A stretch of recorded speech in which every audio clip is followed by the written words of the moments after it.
So basically, the Washington Post came out with a story today. You can see the headline here is Elon Musk, enemy of open borders, launched his career working illegally. So we knew about this stuff before, but we have a lot more details about it today that just came out. And this is just an hour or so ago. I want to go over this stuff because I think it's an important topic. If you don't know, and I was just mentioning to y'all that Elon Musk is all about talking about how the brown people are going to hurt you and the illegal immigrants are going to hurt you, that kind of stuff. It's like he tweets that stuff out all the time. I don't, show his tweets because it's just, frankly, I'm sorry what to say, incendiary, I guess, divisive, these kind of stuff. Some of it's not true, and it's just too much hassle to go over all the stuff that he says all the time. I will say though, regarding Musk. If you haven't seen my video before on the book that was recently written about him, find that video. I read it, and I can just tell you there's a lot of inconsistencies in the book, but that's a lot of things that Elon says.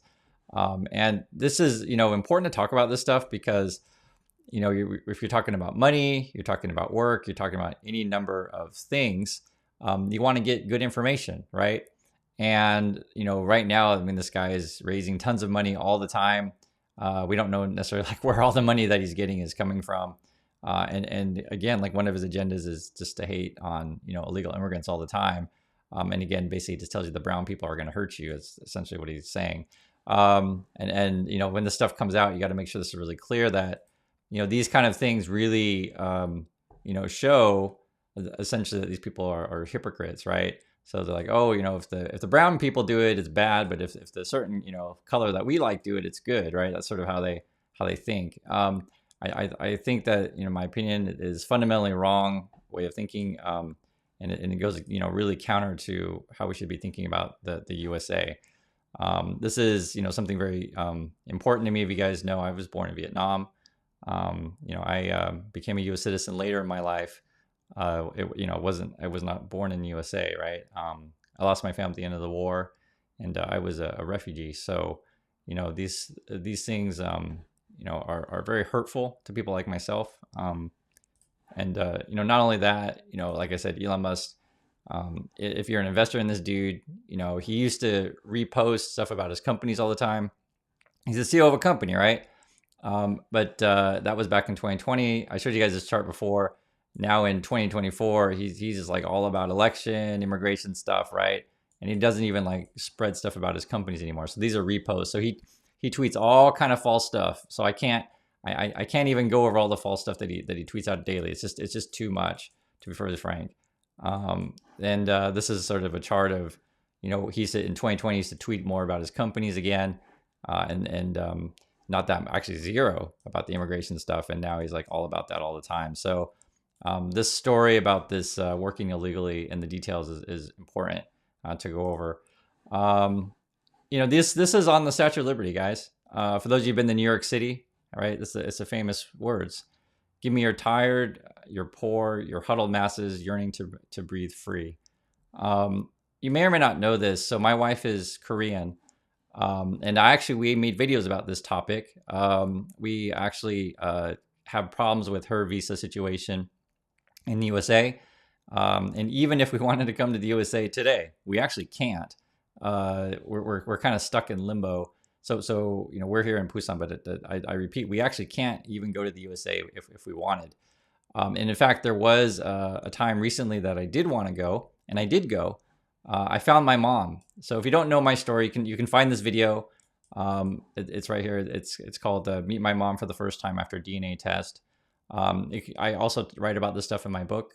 It's called Positive Angle. I don't have a picture of my book here, but this is you'll find my story if you've new to my channel. You may not know this kind of stuff about myself, but I lost my family at the end of the Vietnam War. I didn't have any family, and I found my family after 48 years, which is really a crazy story in itself.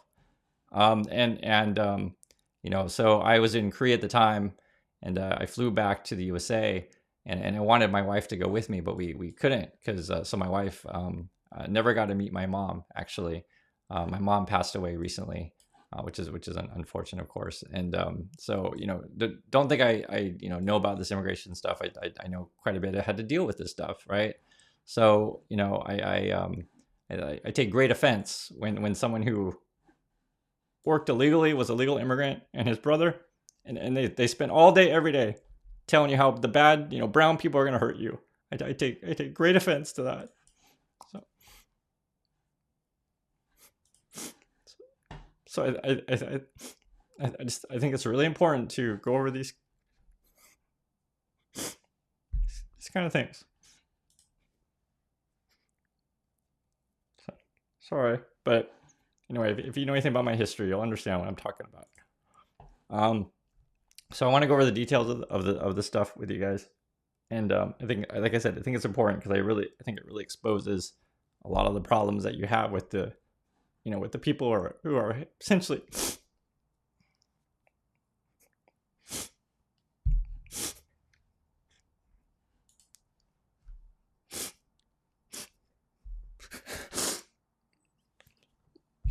I'm sorry.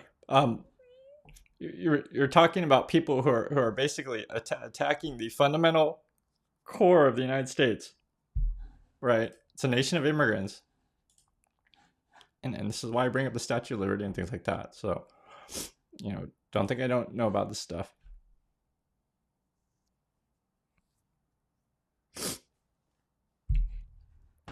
So I want to go through the details of this stuff.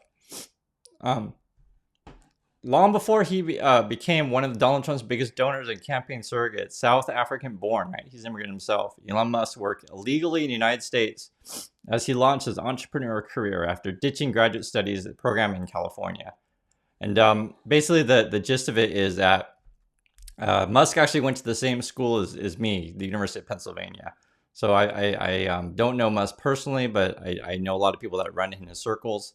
I always mention these things because everything changes when you're around this group of people, right? Like, again, we're about the same age. We went to the same school.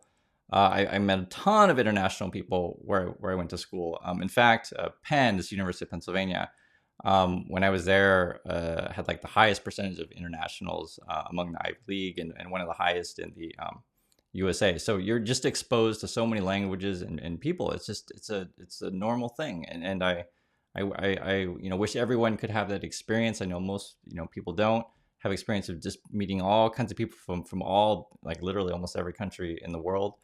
And you know, I treasure those times. The basic gist was, for Musk's situation, and I read his book. He was born in South Africa. The dude is rich. He was born rich, and people, you know, adore the guy because he was born rich. His dad bought him a computer when he was young, and in the book he, like, you know, begged his dad, "Buy me a computer, Dad," you know, stuff like that. But, like, you know, most kids in South Africa couldn't have their father just buy them a computer, and this is, like, you know, back in the 80s. It's not like a normal thing. It wasn't cheap back then. And so, you know, he was able to do that. And then he then flew to Canada because his mom is Canadian, and went to school for a couple years in Canada, and then transferred into the University of Pennsylvania. So he was on a student visa at Penn. And then my understanding of the thing, and this is according to the book, but, you know, who knows, with Musk, there's a lot of stuff that doesn't add up. Well, actually, there's, even before Penn, there's a story in Musk's book where his dad was taking the kids to Disneyland, actually. And obviously, again, you know, if you're from South Africa back in the 80s, I mean, if your family can afford to fly you to the United States to go to Disneyland, you're not a poor family by any stretch of imagination. And also, too, Elon Musk's mom, her family, I think I can't remember their names, but they were one of the first families to fly in a private plane. They were like fly to India, South Africa, and all over the place. I don't know if they flew all the way around the world. I remember there's articles about that. You can find that stuff. But I'm just saying they weren't poor by any stretch. His grandfather was basically like a plantation owner kind of person. His grandfather, because I've told this before on the channel, but if you guys don't know this stuff, basically just write a bunch of racist stuff is the only way to say it. You can find his writings. You can find his grandfather's writings on it because they're published. You know, conspiracy theories, that kind of thing. So it's interesting because, like, Musk never, I guess, didn't really have a relationship with his grandfather, but he kind of taking up the characteristics of him. And the major issue with this stuff is that essentially what Musk is doing, and we'll get into more details of sort of his history though, and whether or not he's got strong connections to Russia, like we're just finding out the secret talks with Putin, is this whole stuff that these guys are doing is attacking American institutions, right?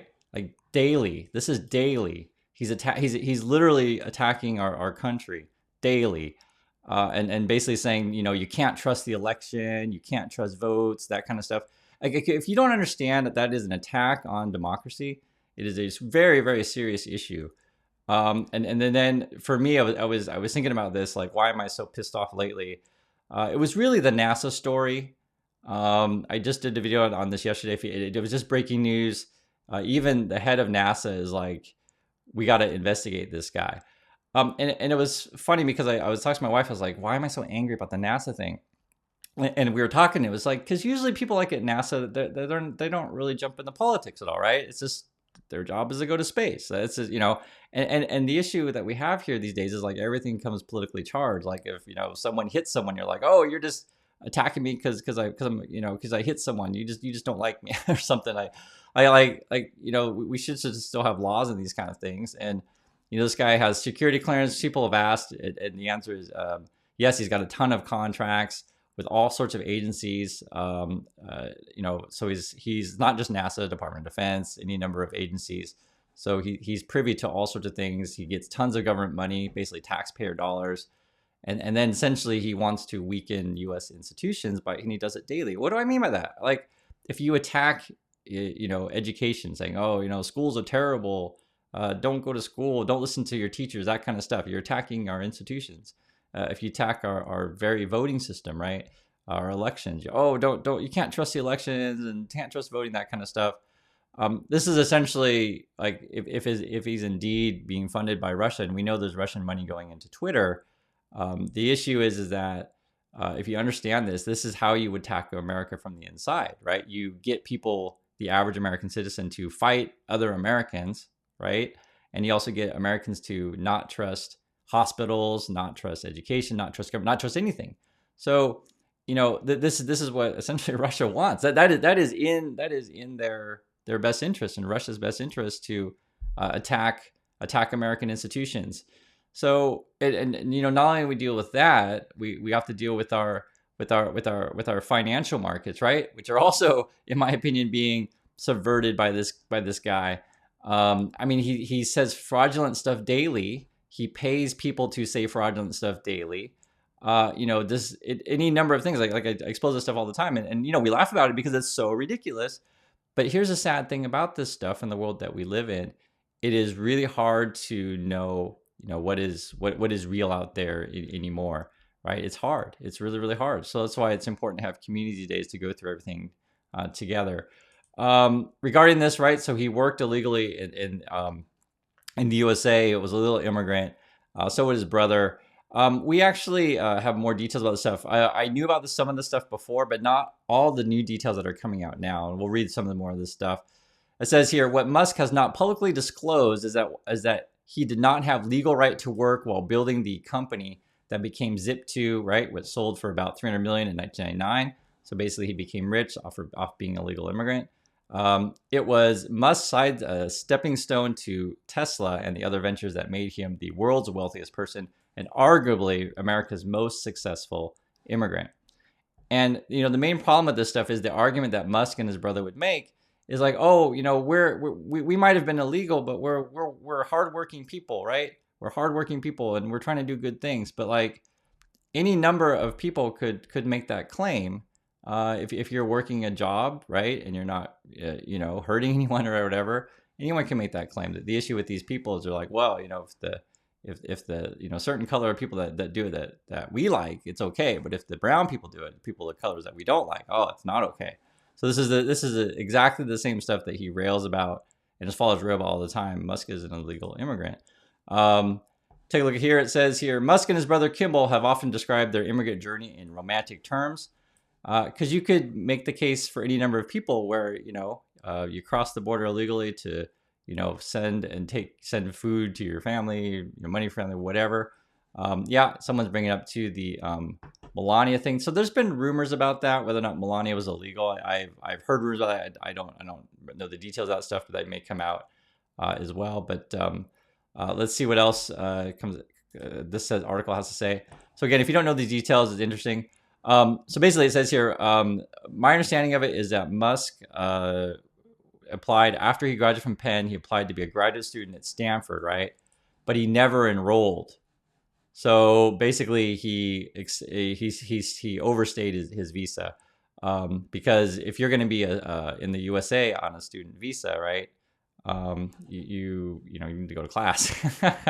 Now there is a little bit of a gray area here, and I want to talk about this as well because it goes later in the article. I'll explain. So he does have a Canadian passport, right? So Canadian passports are under a little bit different rules than other passports. But the sticking point becomes that you're still under student status and you shouldn't be working unless you're going to class, right? I mean, we have rules on these things. And that's why I say we'll go through the details of stuff for you guys who've never heard the stories before or understand how our system works, because there's more in here that's important to cover. Also says here, leaving school left Musk without a legal basis to remain in the United States, right? So again, it had to do, he never went to class. So he was accepted to Stanford but never showed up. Foreign students cannot drop out of school to build a company, right? Even if they are not immediately getting paid, said Leon Fresco, and this is a Justice Department immigration litigator. I'm not a lawyer, right? But I do understand how this stuff works. If you're someone like Musk and you're rich enough, you can, get the system to go in your favor and argue, make whatever arguments that you want to make. And this is something that's inherently wrong with our system, but it's not just the U.S. system. It's a lot of systems, or we could argue every system around the world. If you have money, you can bend the rules to be towards you, right? So, this is something that people should care about, whether or not the law is equal or not. You can also say here, if you do anything that helps to facilitate revenue creation, okay? So we're talking about how are we defining what it means to be an illegal immigrant, such as design code or try to make sales in furtherance of revenue creation, then you're in trouble. So this is the stuff that how you would rate Musk as being illegal. So again, he didn't show up to class and then was basically trying to start his company. Let's see what else we has to say here. And hopefully you guys can see this stuff. Okay. Also says here, this again is coming from the Washington Post, and it's hitting all the news waves right now, the details that are being shed the light on this stuff. Musk's freewheeling business approach soon conflicted with Zip2's hope of becoming a public company or entering a high-profile merger, which would have been subject it to scrutiny by the U.S. Securities and Exchange Commission, right? So the stuff that he's trying to do he's trying to start a company, and we're talking about like a lot of money involved, So this is where, and Musk, it's like for several times he's ridiculed, he's ignored the SEC. This is sort of why we cover this stuff, right? Unfortunately, this is just how it is. There's so much crime, fraud, and things going on in the in the market, stuff like that. The SEC can't actually cover it all. It is too much to go over. There's so much there, but that's why essentially it's important to get this stuff out. Let me make sure you guys can see this here. Let me pull this down. Here's more, and again, this sort of covers the money. When the venture capital firm, so we have the names here, David Vow Ventures poured $3 million into Musk company in 1996. The funding agreement, a copy which was obtained by the Washington Post, right? So they have it. Stated that Musk Brothers and an associate had 45 days to obtain legal work status. Otherwise, the firm could reclaim its investment. Let me actually play a clip from that. They talk about this here. I'll play it for you guys. You see these numbers every day, but for us to hear, we'll give you $3 million. Yeah, it sounded extremely, we thought they were crazy. Why would they do that? It was literally like, these people are insane. They obviously do not realize we're sleeping in the office. In fact, when they did fund us, they realized that we were illegal immigrants. Well, yes, we were. I'd say it was a gray area. Yeah, yes, we were. We were illegal immigrants. We were sleeping in the office. We didn't have a car. We had one car, but the wheel kept falling off. But, well, actually, yeah, the real... And so the question I pose to anyone watching this, and this is sort of how you can decide and figure out for yourself if you're biased, ask yourself this question. If a brown person were to say the stuff that Musk and his brother were saying, talking about illegal immigrants, how would you feel about it? Opposed to if, say, a light-colored person says, hey, we were illegal immigrants, how would you feel about it, right? So these kind of things is where you can check your own bias by just saying, how would I feel if a different party said the same things? So you just heard it from Musk and his brother talking about being illegal. And essentially, again, I pose that question to you. This is actually more on this. It says here, their immigration status was not what it should be for them to legally be employed running a company in the USA, right? This is from one of the Zip2 board members. That was Musk's early thing here. At a time who later became a chief executive, investors agreed, Protean said, we don't want our founders being deported. So this was actually an issue back then when they were talking about giving these people money. This is there's actually interesting because there's more here I'll play for you guys. There's another interview that he gave. It is right here actually, and it talks about Musk's brother Kimball Musk driving across the border and such. So let me read about this is when he was coming from Canada. Have a listen. To literally be her IT person. And it was January of 1996, flew out, fixed her computer, come back to the airport, and the immigration system in America is really messed up. Even though we were building something very exciting, even though we were courted by several investors, I still didn't have a proper visa. And so I got to the border, and they looked at me. I probably dressed too well. I should have dressed like a tourist or something. And they made me take my luggage apart and look at all my stuff. And inside were investor decks and even a business card that showed my address there. And they're like, you can't do that. And I was like, okay, I don't really know what to do because I've got this critical meeting the next morning. That was for everything. I mean, that was for everything. It was yeah. The investor we wanted. Yeah. So you can hear him talking about being stopped at the border. That was actually Kimball Musk. He's like, but I got this really important meeting to go to, these kind of things. And this is kind of again, a question I'd ask for you. How would you feel if it was a different party? What if a dark person said these kind of things? Would you feel sympathetic or not, right? So this is how you understand your bias by what if it's a different person saying that opposed to him. So he's talking about having issues at the border. That's Kimball Musk. What he ended up doing was driving across the border and lying about what they were doing. Essentially, if you don't understand what's going on here, he's trying to get from Canada to the USA. This is Kimball Musk. He's got business cards that show his US address. He's got like all this business stuff that he's going to give a presentation, but he's not an American citizen. And so like, you're not supposed to be, because the border agents can see your visa. They were like, well, you're not supposed to be, working, trying to raise money, do this kind of stuff. And so he got stopped at the border. Listen to the story of, again, Kimball Musk talking about driving across the border, what they did. So I call my friend, who is a friend of mine, Jamie, and I say, would you mind picking me up and driving me across the border?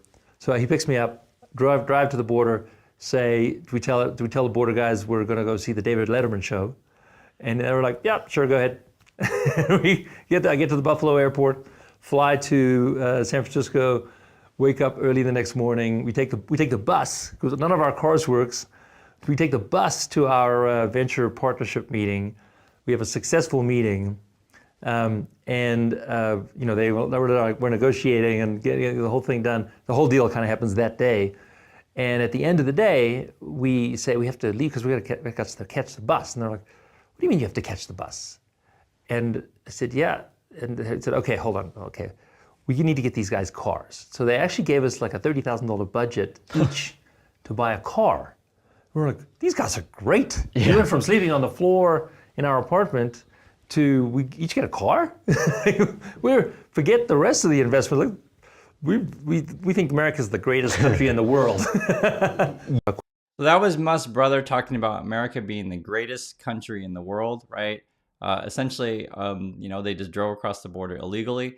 And again, like, I pose this question to you: how do you feel about people who are, not light colored skin, brown people who drive, come across the border? They're just looking for a better life, looking to earn some money, right? They're not looking to hurt anybody. They're just looking for a job, that kind of thing. And that's what they want to do, the same way that the Musk brothers want to do it. So I hope you guys understand the hypocrisy with these guys, and understand also too the importance of the USA.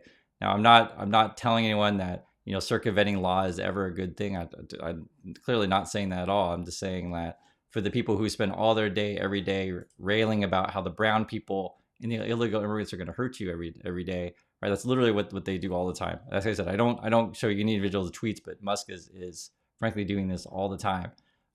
This is how he and his brother talk about their illegal immigration history. Take a look at this too. Also, this is again talking about when they're starting their company. It says another large shareholder at the time who spoke on the condition of anonymity, so he doesn't want to reveal his name, discussed the sensitive matter, said a minor problem drew attention to the Musk brothers' unresolved immigration status. So all these people knew this was going on down there. It says here, Musk told coworkers he was in the country on a student visa, according to 6 associates. So basically, Musk was lying about his visa status. Okay, I remember he never actually went to class. Like as we talked about it, he was accepted to Stanford. Looks like he never went. We want to take care of this before there's anything that could screw up the company's path to initial public offering. So they were talking about making his company public, and that at that time they were his student and visa status were in question. More says here, Elon Musk's public retelling of his immigration story, right? He has never acknowledged having worked without proper legal status. And that's essentially what this whole thing is about, right? Musk tweets out all the time that, oh, look at all these people who are working without legal status. Look how bad they are. Look at the brown people who are going to hurt you. That's what he does every single day. It's frustrating, and essentially, if you don't know, Musk is a kid of apartheid. That's the stuff that he came from. The way that people like Musk talk, guys that read his book, I've seen enough of Musk to know how these people think, and I know how Musk thinks. I mean, like literally, it's described so many times. He's out there in public all the time. He thinks if someone is of light color, works hard and stuff like that, well, they're just trying to help the world, right? But if someone of dark color, works hard, oh no, they're trying to hurt you. I mean, this again, you can find your biases by asking yourself the proper question. How do you feel about someone coming across the border looking for work? How do you feel about that, depending on which color their skin is? Also says here, in 2013, he joked about being a gray area in his early career. And in 2020, Musk said he had a student work visa, also deferring his studies at Stanford. So again, he never showed up to class, so he's lying about that stuff. This is Musk said in 2020, I was legally there, but I was meant to be doing student work. I was allowed to do work supporting whatever. In 2005, so these are some of the details that the Washington Post has been digging up. Musk acknowledged in a late night email, so I guess we have the emails here, that he did not have authorization to be in the United States when he founded Zip2. So this is back in 2015. The email from Musk to Tesla co-founders Martin Eberhard and J.B. Strobel was submitted as evidence in the long since closed California defamation lawsuit, and said he applied to Stanford so he could remain in the United States legally. So again, we have the emails of Musk saying this stuff. Quote, I actually didn't really care much for the degree, but I had no money for a lab and no legal right to stay in the country. So that seemed like a good way to solve both issues. The internet came along, which seemed like a much sure bet, right? Also says here, Musk never enrolled at Stanford. In May 2009 deposition, he said he called the department chair 2 days after the start of the semester to say he wasn't going to attend, okay? In the same deposition, right? This is all depositions, right? So this is all official statements from Musk. He said he began working at Zip2, originally called Global Link Information Network, in August or September 1995. And the question I'd pose to you guys with this kind of stuff, and this is the same stuff, is, like, how do you feel about people working illegally? Say, do you just say, oh, well, someone works illegally on a farm. I hate people who work on farms, but if they work illegally in an IT office, right, doing coding, that's okay, right? So this is the questions I pose. Like it's all work illegally in the USA, regardless of where it's on the farm or at a keyboard. This is in Musk's own, depositions. We have emails, etc. Also says upon not enrolling, Musk would have had to leave the country. According to legal experts, immigration laws at the time, he would not have been allowed to work. We also have this. U.S. immigration regulations for foreign students were more lax in the 90s before September 11, 2001. If you guys don't know, they became a lot stricter on student visas, that kind of stuff. Obviously, the terrorists used student visas, right, to I think they were students at flight schools to attack the USA, that kind of stuff. And so the laws are definitely a lot stricter than they were back when Musk was doing these things. But again, this is just make it really clear Musk was illegal. Foreign students enrolled in U.S. degree programs can be authorized to work part-time or for limited periods to complete their degree requirements. So you can work if you're a student. That part's true. But remember, Musk was accepted, but he just didn't go to class. He even called the head to say that I'm not showing up at Stanford. That's what it is. And then this is, again, from the perspective of understanding this stuff.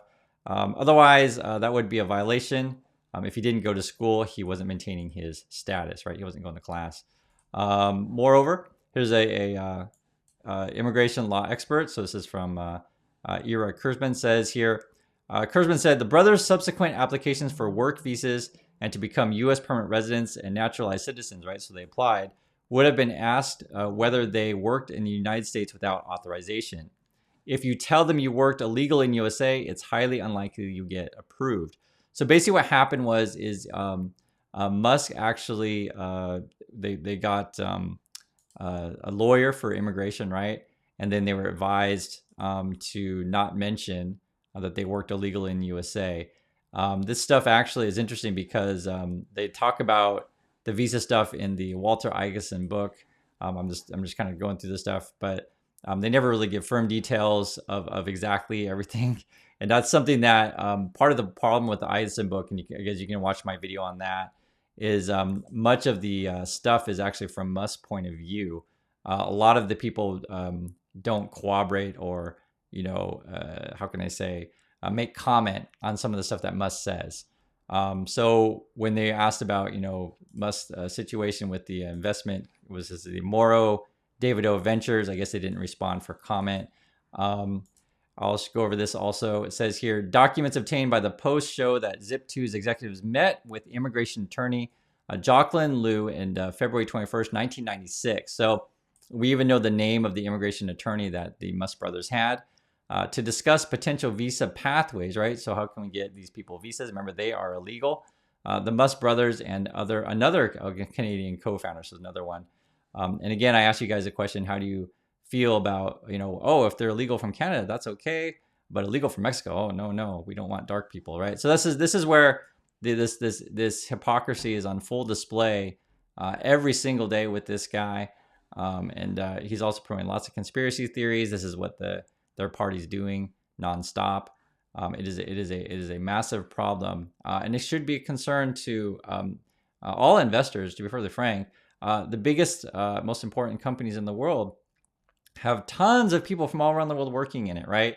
All kinds of people working in these companies, and so it's really ludicrous for this guy. And he's got a bunch of internationals working in these companies as well to be so against all this, brown people, that kind of stuff. Guys, I'm not, and to make it really clear, right? I'm all for following law, that kind of stuff, and I do think we need to fix our system. I don't think that is anything that anyone argues. We have a lot of problems. I'm just telling you, like, as I said earlier in the stream, like my wife and I, we have problems right now today. My wife and I have problems with the system. So it is definitely broken, but I wouldn't necessarily hate on people who, trying to get jobs and put food on the table for their family the same way that the Musk brothers were, right? So basically what happened was, and this is the attorney here, Jocelyn Liu, she said, Liu advised the men to downplay their leadership roles with the company and scrub their resumes of U.S. addresses. So when they applied for their immigration status, they basically lied. They lied on their applications. says here again, scrub their resumes of U.S. addresses because you don't want to show that you're already in the USA working, etc. That might suggest they're already living and working in the United States, the documents show. So they lied on their immigration across the border. They lied on their immigration to the investors. They lied about their immigration on their resumes to get the paperwork. These are all the new details on stuff that I didn't even know. I knew a lot of this stuff before, but not like into this great detail. You also say here, Lou encouraged Musk to seek another student visa from the University of Pennsylvania. Again, we went to the same school, so I'm aware how this stuff works. And in fact, I have a lot of friends who are, were internationals when I was there. And essentially how it plays out, if students want to stay, it's either, and they've changed the rules. The rules are it changes all the time. It's complicated, but you either have to find a job and find a employer to support your visa, or you have to stay in school, and you only have like a limited amount of time to do that, right? And then if you stay longer, overstay, you're essentially breaking the law and you're an illegal. And that's just how it is. And I'm not saying my friends or anyone who do these things are just evil persons or nothing like that. I'm not saying any one of these people are evil. I hope you guys understand this is just how our system is. But what I do think is hypocritical and stuff like that is to be illegal yourself, and then again rail all day every day conspiracy theories that the brown people want to hurt you. Essentially what he does. So let's say more here. She also directed him to obtain passport size photos that would allow him to apply for a visa lottery, according to files. The lottery thing is a problem as well in the USA. If you've got money, you can jump to the front of the line. That's been a problem like that for years. And the argument you'll make is like, well, they got money. They're bringing money to the USA. The argument I would say, for other people who are working in the USA, well, you're still providing, a function in society, and you're contributing to the country. You're paying tax. That's a real thing that people don't understand. Like people who hate on the brown people all the time, you don't understand these people are paying taxes, be it sales tax, etc., from being in the USA. So it's not like these people don't contribute anything, plus their work efforts as well. So. But if you have the right connections and you have the money, you can jump to the front of the line. That's how our system works. And you guys know this already. I'm sure you guys know this stuff. Proudian, the former Zip2 board member and investor, said the board worried that the founder's lack of legal immigration status would have to be disclosed in an SEC filing if the company were to go public. He recalled Musk's work authorizations coming through around 1997. So it looks like they would have been illegal, working illegally in the USA. That's the Musk brothers, for about a year or so is what, it could be longer than that, but something like that. A person who joined Zip2's Human Resources Department in 97 remembers processing work visas for the Musk and other family members under a category available to Canadians under the NAFTA, right? Also says here, legal expert says Musk might have violated the law by persuading his brother to come run the company. In 1986, federal law made it a crime. So this was in 86. They made it a crime to knowingly hire someone who does not have work authorization, right? So clearly Elon Musk knew that Kimball Musk was illegal, right? Kimball Musk even describes driving across the border and lying about what he's doing in the USA. So if you've never traveled, if those of you don't have visas, when you visit another country, you show your paperwork and you have to declare what you're doing in said country. They ask you, like, what are you going to do in said country? And you say, I'm here on business, or I'm here on vacation. I'm here to see family, whatever, right? But you have to declare. So, and you can see here that they're lying on their immigration paperwork. They're lying at the border. They're lying about their visa status, etc. These people were illegal. Musk said in 2003 and in 2009 that he convinced Kimball to come from Canada to work for his company. Records filed with Canadian Secretary of State show Elon Musk was registered agent for the Global Link Information Network. Then it incorporated in November 1995. On February 26, 1996, the company listed Kimball as president and CEO and Elon as secretary. So we have the dates of this stuff, and there's that. And then Kimball Musk even says, I tried to get a visa, but there was just no visa you can get to do a startup. I was definitely illegal. That is according to Kimball Musk, which is Elon Musk's brother. So I just wanted to go over this stuff because I think this stuff is important to go over these kind of things especially you're talking about someone who, again, spreads massive conspiracy theories daily and basically says the illegal immigrants and the brown people are going to hurt you. So I hope this is useful, helpful for you. I do appreciate your time watching, everyone, and I'll catch you all in the next video.